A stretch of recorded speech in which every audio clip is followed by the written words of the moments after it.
Good afternoon, good time of the day, and today we will in fact speak about fossil fuel dictatorships, and I will provide you with some presentation a bit later, just making some inputs from the very beginning to explain some definitions of why we are using them, who is a petro or fossil fuel dictator or autocracy, and why we are speaking about them in this context, and probably maybe you even will find yourselves being connected or originated or being living in those countries which are being classified as fossil fuel dictatorships, because there are many of them. I will provide you with some resources and with some substantial data about the countries, not all of them, but I will provide you a link where you can read if you will be interested about more countries, because surprisingly, we have a lot of countries in the world whose revenues, which are normally state budgets, are highly dependent on profits from oil and gas. And for Russia, for example, that we suffer from, it used to make 60% of the overall budget, and the situation is not even changed now, and the oil companies are being more taxed in Russia, because the taxation of oil and gas companies is a substantial way to get revenues from oil and gas. From the if this company is private, if public, it's easier. But fossil fuels, conflicts, wars, and oppression of human rights always go hand in hand, and it's been also explained by the many research and work of many civil society organizations, including ActionAid, Amnesty International, Razum We Stand, which I belong to. So it's been proven that there is direct connection between the fossil fuels, military conflicts, and the fossil fuel lobbyism, because the more oil and gas money a country has, and coal actually, because some countries as China, as Australia, as others are highly reliant on coal, but also are the largest producers of coal. So this is very true that these state revenues are inflicting state policies and also shaping those state policies and regulations. And that's how they implicitly violate the human rights as well. And a bit later today, I will explain you on the specific examples on each country where how these human rights have been connected to the war and the fossil fuels and energy security. And just bringing the note on energy security. Energy security as a narrative just started raising up in 2022 after Russia invaded Ukraine, and it's been an alarming call for all governments to provide the additional energy security, because Russia was the second largest producer of oil, crude oil, and is the third largest producer of gas in the world. This is a huge market and a huge amount of oil and gas production, and this was extremely concerning for the global market to find themselves lacking of these fossil fuel reserves.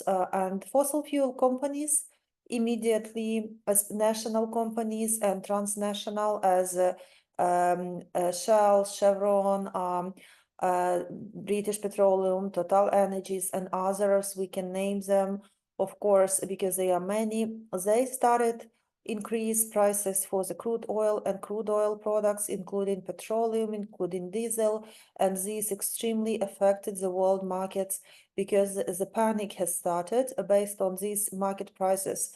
But there is no energy security in developing and exploring more oil and gas, because the more oil and gas means more fossil fuel related policies, deprivation of climate, and also because climate is the only issue that is relevant for the democratic countries. The countries that are for 99% funded by revenues from oil and gas and coal never care about climate. They want to explore their resources until these resources are available. So this is very much about the damage caused by fossil fuels, and that does not end even here. And There are many reasons that why the use of fossil fuels cannot be continued, and one is climate change, because it's been caused by excessive greenhouse gas emissions, which are produced after burning in the process of burning fossil fuels. And another is the harm to human health caused by fossil fuel toxic pollutants. Tragically, these are disastrous oil spills such as Deepwater Horizon, Exxon Valdez, and many others in many countries. But the damage caused by fossil fuels does not end here, and some nations that have become wealthy by extracting and exporting fossil fuels have also developed their militaries and weapon inventories and become overly aggressive. Russia and Putin have made immense amounts of money from gas and oil, and Saddam Hussein also, just by saying, made billions, but less than Russia made. In fact, the number of fatalities and injuries caused by Russian war in Ukraine has been estimated. Now we have this constantly increasing number of documented war crimes, Russian war crimes against Ukraine, and the latest number I checked, it was over 120,000 of just registered war crimes, but there are also the crimes that yet not been registered on occupied territories, and we think it's much more than that. But Russia continues to make money from oil and gas as the war continues. And frankly speaking, the fossil fuel dictatorships, autocracies, who are they? To explain a bit more, they are political regimes led by an individual or group or political party that rely heavily on profits from fossil fuels to run the state. The unlimited flow of wealth from the sale of fossil fuels and dependence on them by other countries insulates these regimes from international criticism and pressure when they engage in international repression or external aggression. And even furthermore, fossil fuel wealth funds the extensive military and police apparatus of these regimes, allowing them to use their wealth to make strategic investments and payments to other countries. The careful use of military threats and monetary incentives ensures that the actions of these regimes, when they violate global order or democratic norms, remain unchallenged. This emboldens such regimes to crack down further on any international dissent, including democratic mobilizations of their citizens to halt climate change, especially since the latter could spell the end of the fossil fuel economy and endanger the regime's hold on power. And Ukraine has suffered enough because of gas being used as geopolitical weapon, with 80% of its central heating coming from burning gas. There is a twofold dependency of the country, which on these fossil fuel reserves, politics and regime dependence, but also as society dependence, because if 80% of the central heating coming from burning gas, that means that if gas is not coming to the country, we don't have central heating in the winter, which is harsh, which can be 15 to 20 degrees below zero. And now we realize in a full-on different layers of society, which is traumatized by war, that keeping the spirit of clean energy revolution to get rid of the deadly addiction to fossil fuels. And this is a moral leadership that the EU and other nations must follow and help build politically and practically. And also, to come to the presentation now more closely, I will share with you slides which we will be able to see right in a minute. Okay.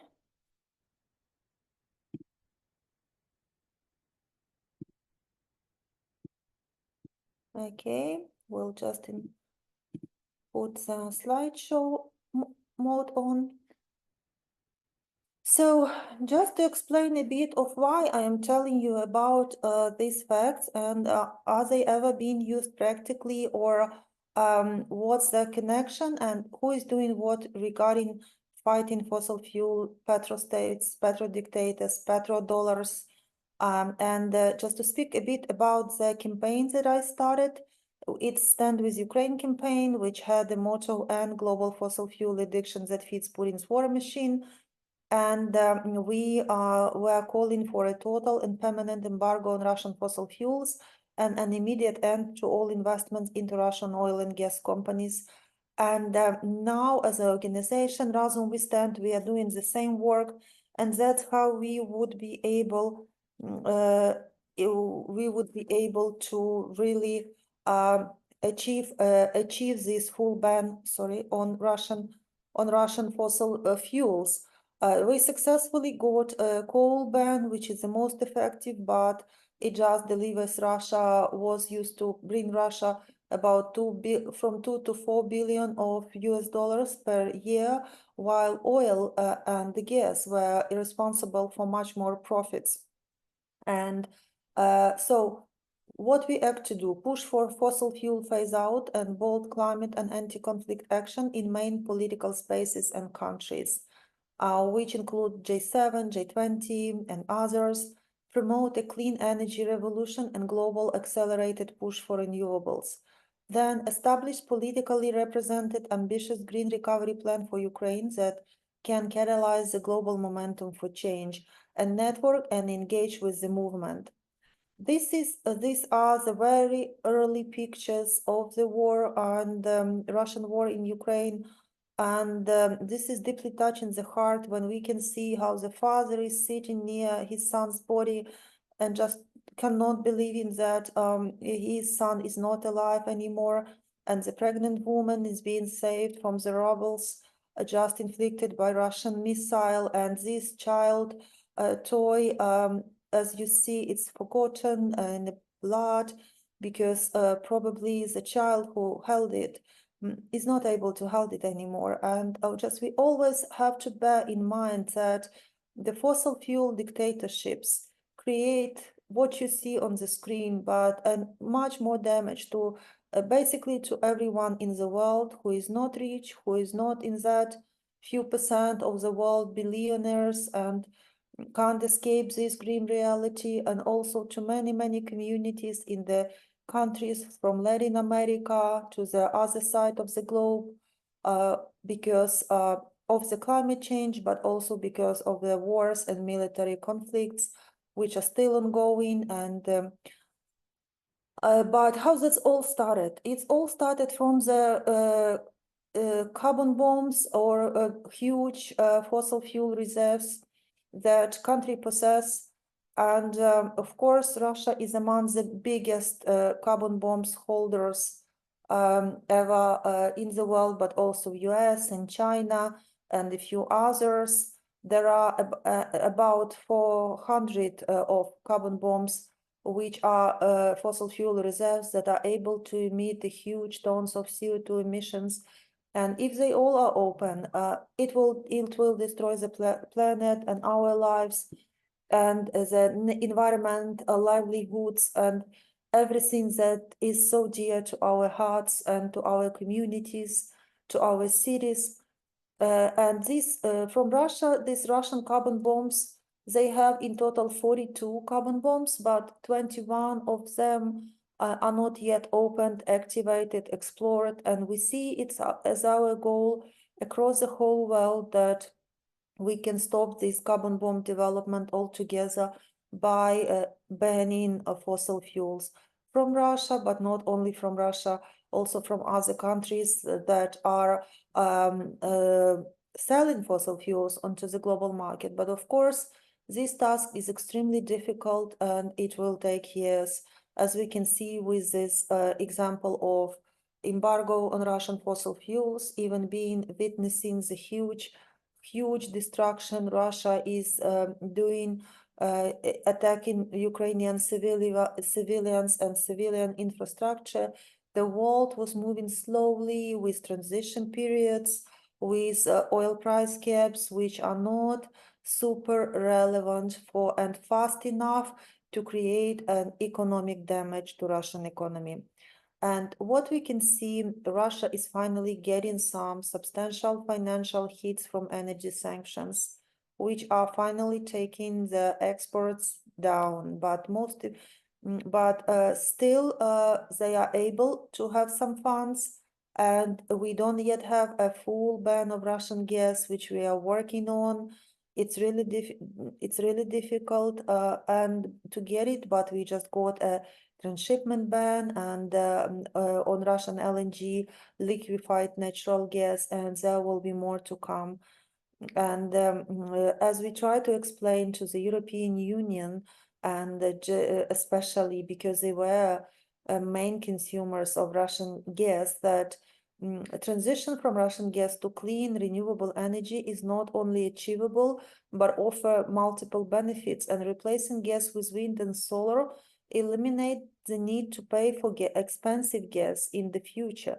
And this is the Oxford Sustainability Finance Group that led a research in last May, which has proven that Europe can, by reducing their gas demand and completely abandoning Russian gas by 2027, can save about $500 billion of euros for energy transition and for mitigation of climate change.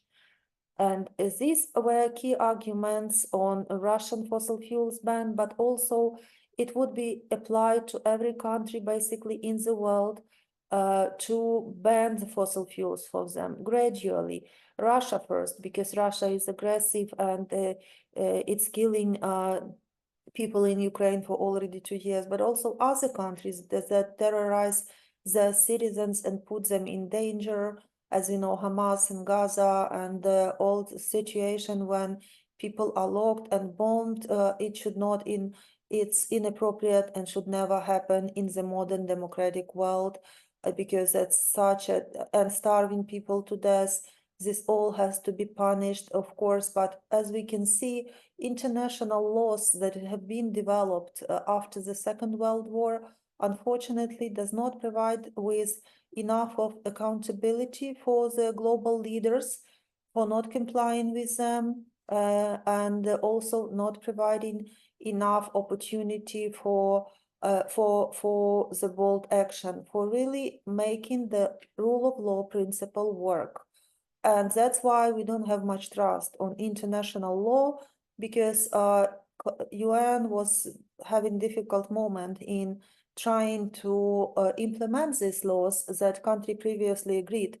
It may mean two things. Energy insecurity in the world is really too high, and we will need to design a new world order, which will be a really hard task to do because because different audiences, different layers of the society want completely different thing.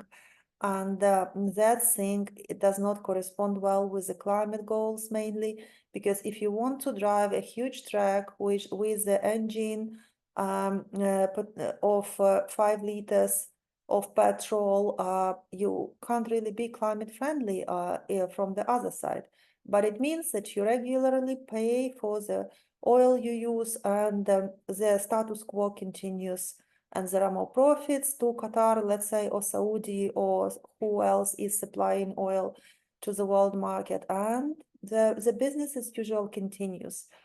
And this is very important that this energy crisis with Russia being one of the largest global suppliers of oil and gas and attacking Ukraine with the open war has caused huge implications, as I already said.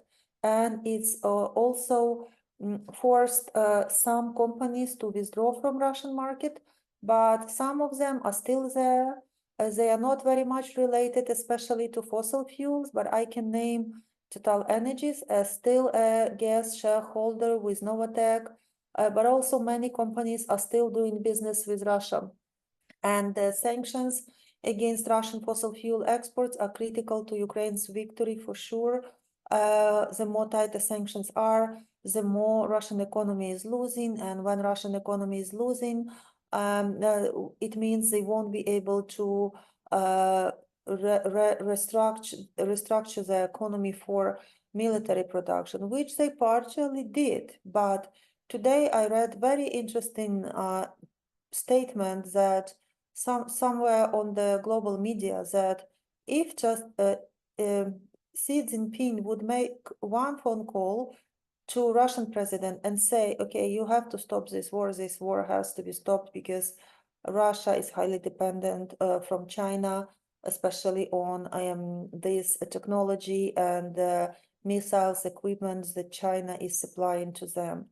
And the US and the EU must keep their climate promises. We spoke about this yesterday, but it's essential that they don't step down on climate protection, because that's how they endanger all the countries which are in the status of developing countries, or in the countries that, of course, have less resources and less profit.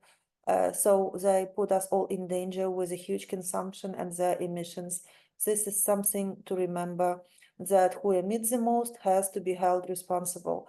Sanctions are necessary to deconstruct the aggressive petrostate. Yes, that's true, because I researched this topic of sanctions for quite a long time, since they were imposed against Iran and other countries, Venezuela, and we can't say that it makes all the job, but it makes a job. It really cuts the profits, and this is really, really worth of doing, especially in a mid and long-term strategy. And bold action is needed for protection of international law. So these are just a few major, I'll just move it, few major slides from our report, which is about violation of human rights. I will share it with you later. It's in an open access. You can access it and read it and see what's in there. But these are just the countries. This is a quote from the other report, Petrostates in Decline, where our partner Carbon Tracker from the UK discovered 40 petrostates which rely on oil and gas revenue to balance fiscal budgets. Of these, 17 petrostates derive over 40% of total government income from the sale of oil and gas, and the majority of the petrostates would see over 50% of expected oil and gas revenue lost under a moderated energy transition. And yeah, I'll just I wanted to speak about China, why China is so powerful, because it's responsible for the largest number of carbon bombs. You remember, this is a fossil fuel reserve that is going to emit millions of tons of CO2, basically huge and dreadful for the environment, climate, and planet. And it has 141 projects representing 28% of possible future emissions of these projects. This is 1/3. This is huge. And basically what happens to China, of course, will define the future of the planet. I think that's very clear with the resources given.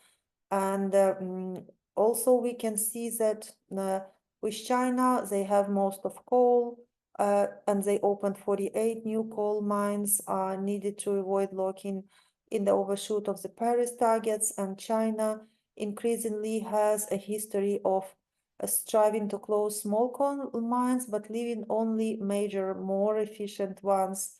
And but now this year for China is a peak for coal consumption, because China has declared the goal to become climate neutral by 2060 for 100%. And this is about Russia, but I already mentioned to you that 41 carbon bomb fossil fuel projects, and the highest potential emissions are Gazprom developed Yamal mega project, where the EU used to get it gas and LNG gas from, and also some other Arctic LNG the second as well. Russian carbon bombs contain billions of tons of CO2, and their release would contribute to horrendous climate destabilization that contributes to extreme weather, hunger, war, migration also, and threatens our existence in general. Dozens of foreign large financial institutions are either crediting or investing in companies operating Russian carbon bombs, thus providing essential capital for these projects to operate and fuel the war and climate change. And the United States is the largest investor in Russian carbon bombs. And this is the United States of America, which is so far a democratic country, but it has 28 carbon bombs as well. And Biden administration, after the energy crisis has started and the prices went up, has approved and supported several projects that will unleash carbon bombs on climate and lock in decades of drilling, burning, and emitting. In the past spring, administration put more than 73 million acres of water in the Gulf of Mexico to auction for fossil companies. And there are huge numbers really for these CO2 emissions that will be emitted, and the same emission is additional 209.4 million cars on the road for a year. And many other projects, and now this LNG projects, huge projects, but after the civil society pressure, which we also were involved, Biden administration has paused for the approval of such a dangerous projects.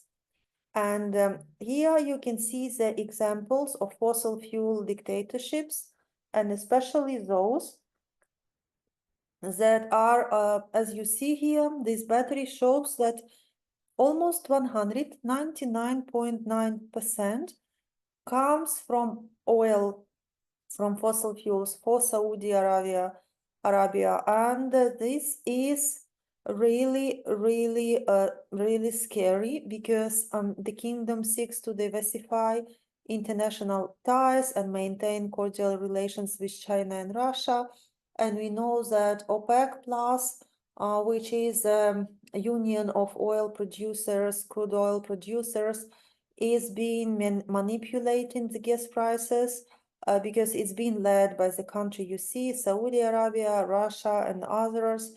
And this is really open question. How to deprive, what international regime can make Saudi Arabia, for example, stop explore the 15% of the world's proven oil reserves, because that's the largest exporter. They are the largest exporter of crude oil globally.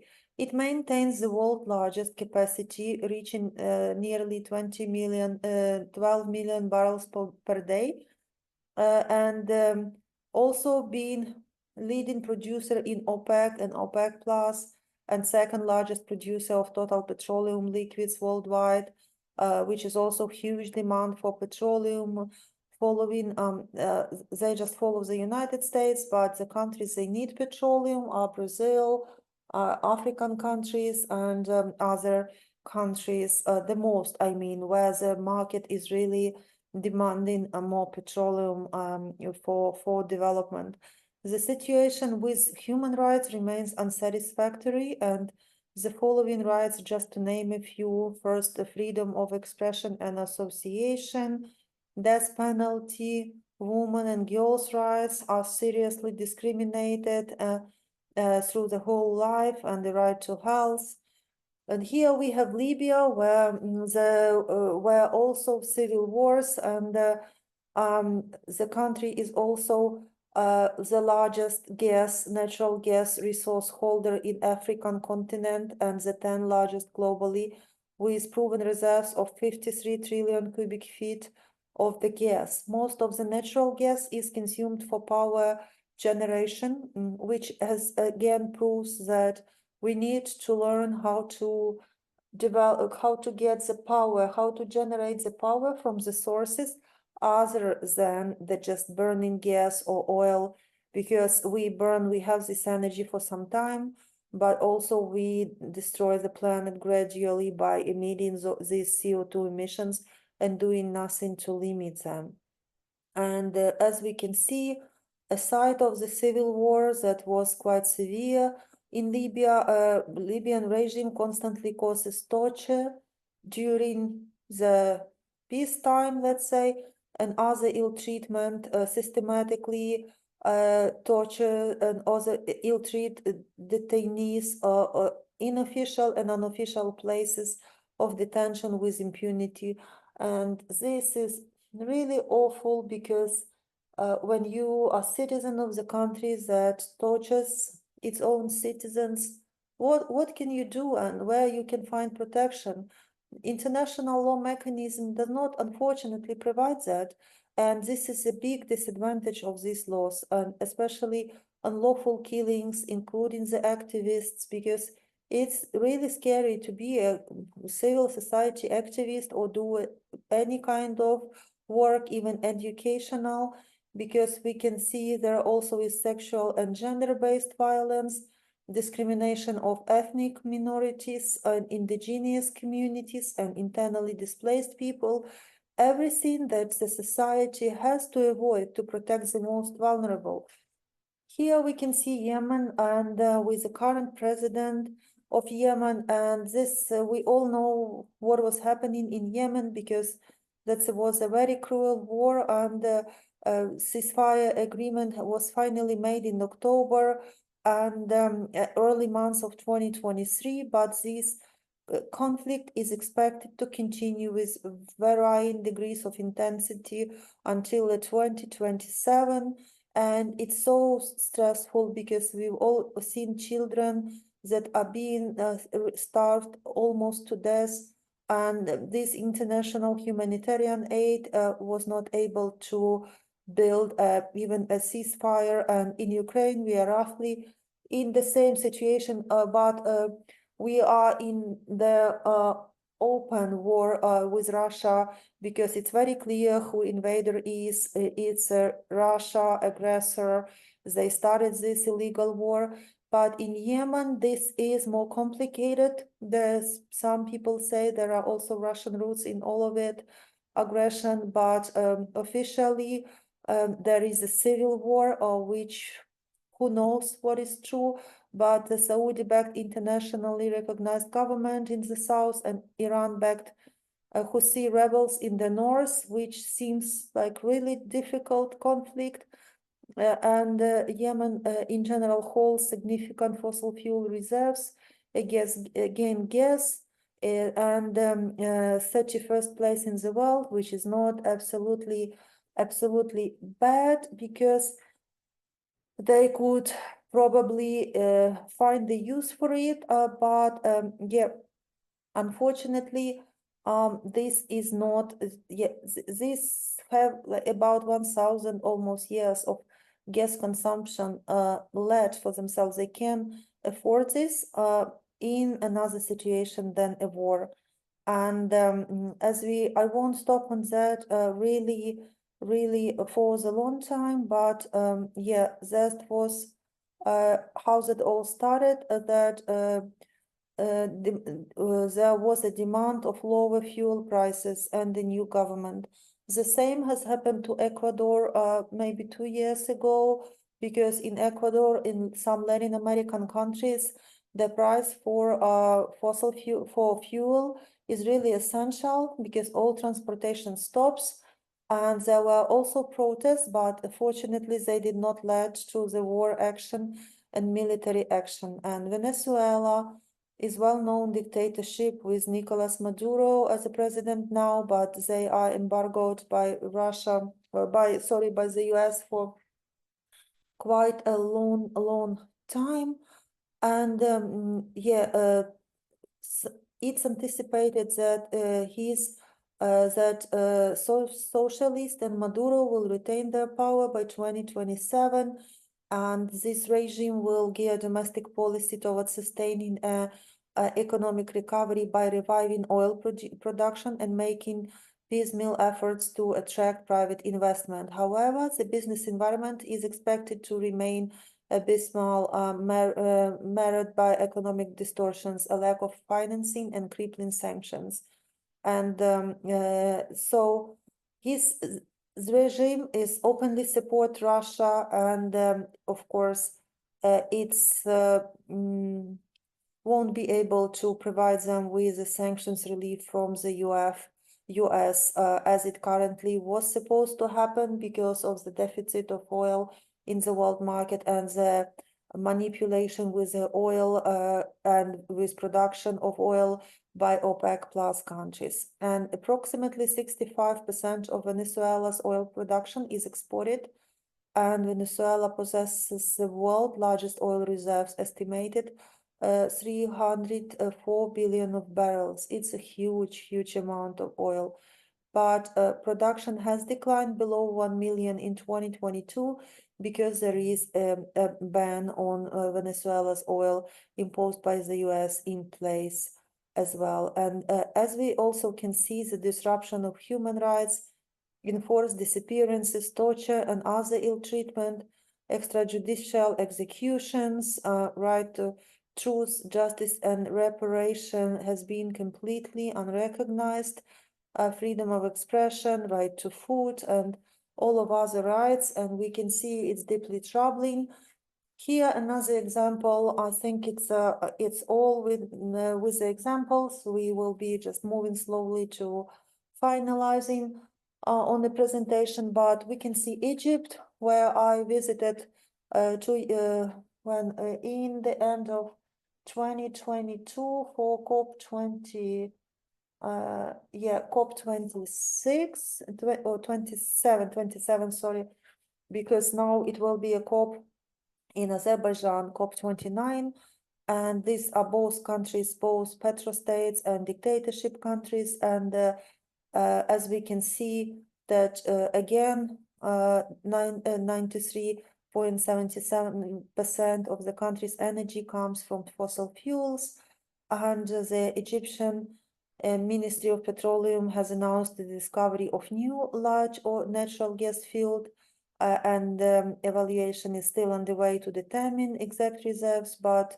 of course, similar to Russia, Egypt has long list of human rights violations caused by the government, freedom of expression, association, enforced disappearances, also in jailing activists, as we know, and even as in the time we've been to Egypt, there was someone, I don't remember exactly, a scientist and one British citizen imprisoned for their activities that they did within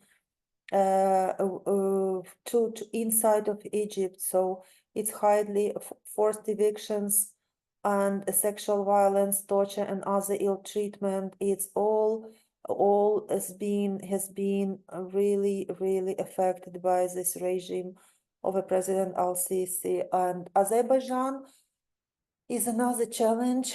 I had a chance to work for some time in the region of 14 countries, Azerbaijan included, but it always was impossible to build any movement and climate movement in Azerbaijan because the main activists in this country are state-funded, all men, no even women included, who are working for the state funding to create an NGOs, and we know what that means. They are not completely free as well. And Azerbaijan is a net energy exporter. A crude oil and natural gas production and exports are central to the economy and government revenues, and we also see that it's a major exporter of crude oil. And someone even suspects that Azerbaijan been supplying Russian oil as well, mixing it with own oil, but we don't know for sure. And while Azerbaijan is not a large figure on global gas extraction is expected to continue contributing significantly to the economy in the coming decades. And also, Ilham Aliyev regime has become increasingly repressive in recent years, and political opposition has been all but eliminated. And in the upcoming years, there are expectations that the economy will be sustained by oil and gas revenue. Also, the balance between the two will shift from oil to gas. In any case, minimal diversification of the economy away from oil and gas will weigh on growth in the long term. And we also see multiple violations of human rights, including the freedom of expression, and assembly and association remains severely restricted, combined with arbitrary arrests and politically motivated prosecutions of civil society activists, crushed peaceful protest, and hindered the work of independent organizations and media outlets, and discrimination of female part of the population. And here we can see, because these are also the countries that I did not yet spoke about, but they are all in our report. You can check with that what is the country of your interest, but we can see of how much it's the prices for the time of the report, November 2023. Of course, now we can see some slight, of course, rise or not slight rise, and surprisingly, I've been to Tanzania last week for work purpose, and I asked of how much the petrol cost is, the fuel cost is, and it was exactly the same than in my country, in Ukraine, than in, for example, Berlin, as in United Kingdom, in the US, where I've been recently. The price is the same, that the well-being is really different. So this is how we can also speak about how state is treating the loyalty of the citizens on prices, possessing the huge reserves of oil and gas. And we can see that in the countries of you can numbers speak on themselves, and we can see that sometimes price is really low to keep. Of course, that's beneficial. We also had super low prices on fuel and on gas when we've been remaining within the Soviet Union, because the reserves were huge and no one was thinking of saving fossil fuels, not burning them, because they were so cheap. And we can see that, for example, in Kuwait or Egypt or Turkmenistan, which God knows what happens in this country, only because it's a very closed country and you can't just visit that. And Iraq, we can see Qatar, we can see that, yes, the price is significantly lower, and the taxes also might be not imposed as for example, for UAE, where the COP28 was held last year. So you can start a business, you won't pay taxes because the state oil pays for all of it. And just to finalize that, who is investing, where the money are, who is investing in these carbon bombs, including in Russia? And these are mainly United States, and you can see the shocking numbers, about 24 billion US dollars sitting in investments with fossil fuels. And Qatar as well, the second largest investor in major carbon polluting projects, with investments of 15.3 billion of US dollars.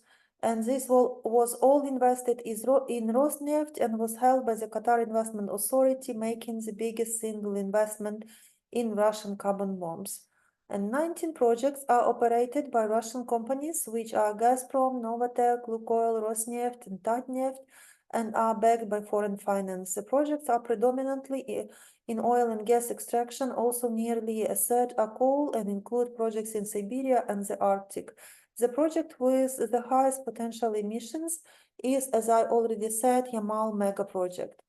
And now, how does the world can help renewable? How does the world help a renewable energy revolution and green rebuilding of Ukraine? It just not only applies to Ukraine, but it's just a model for every country which is being destroyed as a result of the war of aggression or fossil fuel funded by fossil fuels. And I can see that first we need to stop spending money subsidizing fossil fuels, because the most of fossil fuel investments subsidies are, basically speaking, the tariffs that the state compensate to try to compensate and stimulate the low price of, let's say, petrol, yes, or oil or gas. And this, of course, is helping fossil fuel industry to earn more money. And also we need to investors, big investors that have some money in their portfolios, they have to spend money on clean energy revolution, but not to funding the war and destruction. We are thinking, when rebuilding Ukraine, we could make it a model for decarbonized economy of the future if we succeed on this hard way, because that's really, this road is long and hard. And We extremely want to succeed, but there are a lot of obstacles of different kind, including regulatory, including economic, financial, and other global conflicts that are shaking the world, affecting the populations. And invest in clean energy now, it will save the public trillions of dollars in the future. And so what should financial institutions, industry, and world leaders do?